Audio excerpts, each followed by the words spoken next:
Halo semuanya, Assalamualaikum warahmatullahi wabarakatuh. Kembali lagi bersama saya, Ibu Cahya Fitrina Tawardani, dengan materi matematika. Kali ini, materi pola bilangan bagian pertama. Pola bilangan ini dipelajari di kelas 8 ya, jadi bagi yang kelas 8 simak baik-baik.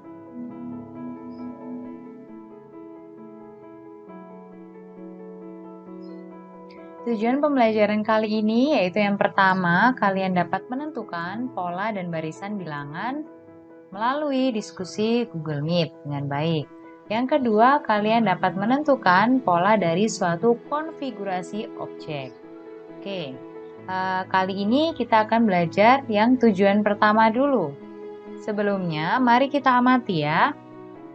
Nah, kalian pernah melihat nomor perumahan atau nomor rumah kalian dan tetangga kalian?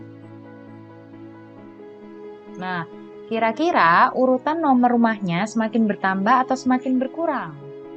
Oke, pertanyaan selanjutnya, sisi manakah yang genap atau ganjil? Nah, biasanya kan di perumahan itu yang sebelah kanan, sisi sebelah kanan itu nomornya ganjil semua. Yang sebelah kiri nomornya genap semua atau sebaliknya seperti itu. Nah, itu merupakan salah satu pengaplikasian pola bilangan ke dalam kehidupan sehari-hari. Jadi, kita bisa lihat beberapa pola dalam kehidupan kita. Oke, mari kita amati. Contoh pola bilangan. Ada 3 contoh di sini. 3, 5, 7, 9. Kenapa ya kok ini merupakan contoh pola bilangan, sedangkan yang tabel sebelah kanan itu bukan contoh pola bilangan. Nah, yang ini bukan contoh pola bilangan, yang sebelah kiri merupakan contoh pola bilangan. Kira-kira kenapa? Ada yang bisa menjawabnya? Nah, alasannya adalah seperti ini. 3, 5, 7, 9 merupakan contoh pola bilangan karena memiliki pola ditambah 2 untuk bilangan berikutnya. Kita lihat, 3 ke 5 itu ditambah 2, 5 ke 7 ditambah 2, 7 ke 9 ditambah 2, sehingga bilangan selanjutnya 9 ditambah 2 berapa? Nah, kalian bisa menentukan bilangan selanjutnya itu berapa. Oke, yang bukan contoh pola bilangan 1, 5, 7, 10. Nah, ini bukan contoh pola bilangan karena tidak memiliki pola yang konsisten, ya. Disebut pola bilangan jika memiliki pola yang konsisten, seperti contoh ini tadi. Setiap bilangan berikutnya akan ditambah 2, ya. Tapi kalau yang contoh 1, 5, 7, 10, 1 ke 5 itu ditambah 4, 5 ke 7 ditambah 2, 7 ke 10 ditambah 3, 4, 2, 3 ini tidak konsisten, ya. Jadi bisa kalian bayangkan yang merupakan pola bilangan itu seperti apa, yang bukan contoh pola bilangan itu seperti apa. Nah, kira-kira bagaimanakah polanya pada 39271 dan 12840? Kira-kira polanya bagaimana? Coba kita lihat. 39271. Untuk menentukan pola bilangan itu tidak harus dijumlah ya. Maksudnya tidak harus ditambah oleh suatu bilangan. Ini kan contohnya ditambah 2, ditambah 2, ditambah 2 gitu kan. Nah, bisa kalian kurangi atau dikali atau dibagi. Contoh yang kedua nih, 39271. 3 ke 9 dikali 3. 9 ke 27 dikali 3. 27 ke 81 dikali 3. Sehingga untuk bilangan selanjutnya adalah 81 dikali 3. Nah, untuk contoh yang ketiga, 12, 8, 4. Kira-kira bagaimana ya? Dikurangi, dikali, atau dibagi, atau ditambah. Nah, untuk contoh yang ketiga, 12 ke 8 berarti kita kurangi 4. 8 ke 4 dikurangi 4. 4 ke 0 dikurangi 4. Berarti 0 dikurangi 4 itu hasilnya berapa? Nah, kita bisa lihat ya, polanya tidak harus ditambah suatu bilangan. Bisa aja dikali suatu bilangan, atau dikurangi suatu bilangan, atau dibagi suatu bilangan. Jadi kalian bisa menemukan sendiri. Nah, jadi pola bilangan itu merupakan susunan angka-angka yang membentuk pola tertentu. Jadi kalian harus menentukan polanya itu seperti apa. Nah, setiap bilangan pada pola bilangan disebut suku. Nah, tadi kan ada 1, 3, 5, 7.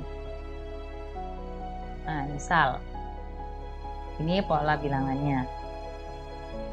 Nah, 1 ini disebut suku pertama, 3 disebut suku kedua, 5 disebut suku ketiga, 7 disebut suku keempat. Jadi kalau misal kalian menemukan soal terus ada kata-kata suku, itu maksudnya seperti itu. Pada barisan bilangan ya, atau pola bilangan. Nah, 1, 3, 5, 7 itu masing-masing bilangan disebut suku. Oke, cobalah ini. Ada bulatan-bulatan kecil. Nah, yang pertama itu jumlahnya 1, yang kedua 4, yang ketiga 7, yang keempat 10. Kira-kira selanjutnya itu bulatannya ada berapa? Nah, tentukan satu suku berikutnya. Maksudnya tentukan satu bilangan selanjutnya setelah 10 itu berapa?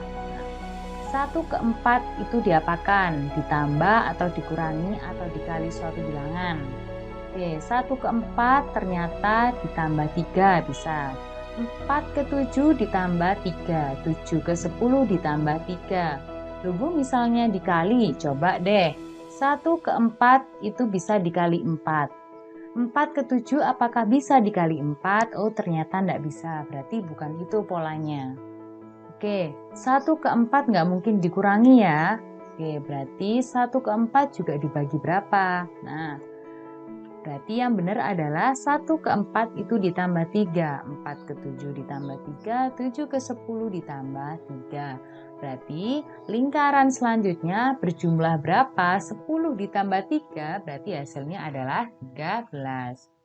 Soal nomor 2. Tentukan satu suku berikutnya pada pola bilangan di bawah ini. Bilangan selanjutnya ya, maksudnya satu suku berikutnya itu sama dengan satu bilangan berikutnya itu berapa. Oke, 21 ke 14, 14 ke 9, 9 ke 6. Kira-kira diapakan ya? Oh, itu menurun ya angkanya. Oke, berarti bisa aja itu dikurangi. 21 ke 14 dikurangi 7. 14 ke 9 dikurangi 5, 9 ke 6 dikurangi 3. Nah, kalian bisa lihat pola lubu itu kan nggak konsisten. Nggak 7 semua, nggak 5 semua, nggak 3 semua. Oke, kita lihat. 7 ke 5 selisihnya adalah 2. 5 ke 3 selisihnya adalah 2. Nah, dia konsisten, selisihnya 2 terus. Berarti 3 ke berapa yang selisihnya 2? Berarti kan ke 1. Nah, karena ini dikurangi, berarti ini dikurangi 1. 6 dikurangi 1 sama dengan 5. Oke, sampai sini bisa dipahami? Jadi, konsistennya itu tidak harus tetap ya. Tidak harus plus 3, plus 3, plus 3, plus 3 gitu, nggak harus. Jadi bisa aja konsistennya seperti ini, selisihnya sama. Oke, cukup sekian pelajaran hari ini. Jika ada yang ditanyakan atau ada yang belum paham, silakan langsung chat saya. Selamat belajar, selamat mengerjakan tugas. Bye-bye. Wassalamualaikum warahmatullahi wabarakatuh.